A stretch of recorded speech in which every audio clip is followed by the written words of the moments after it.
सो stock market basically एक place है जहाँ पे हम लोग कंपनीज़ के शेयर्स को खरीद और बेच सकते हैं। तो जब मैं कहता हूँ कंपनीज़ के शेयर, तो शेयर का मतलब क्या होता है basically. So I give you an example. Suppose कि मैंने एक कंपनी XYZ आज ओपन करी है और आज मैं इस कंपनी का 100% ओनर हूँ और मेरे पास जैसे मान लीजिए 1 लाख रुपए कंपनी को चलाने के लिए, लेकिन अब मैं कुछ बड़ा काम करना चाहता हूँ और मेरे पास पैसे तो अब है नहीं।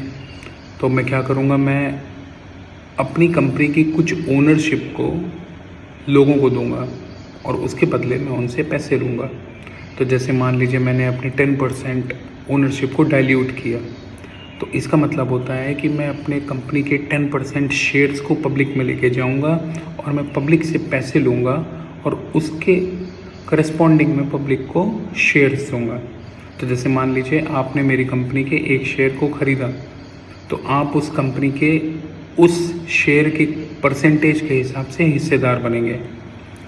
तो अब यहाँ पे बात आ गई है कि भाई कंपनी के शेयर के हिस्सेदार बन गए, तो इसका क्या मतलब है।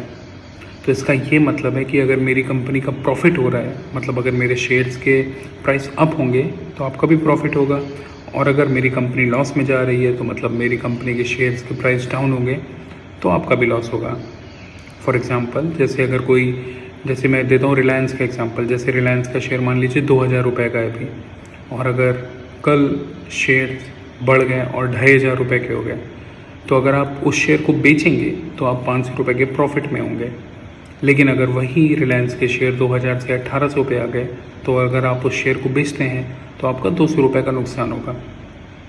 तो बेसिकली जब आप कंपनी के शेयर को खरीदते हैं तो आप कंपनी के हिस्सेदार बनते हैं। कंपनी के हिस्सेदार का मतलब आप कंपनी के प्रॉफिट और लॉस दोनों के हिस्सेदार बनते हैं। Thank you so much, have a nice day.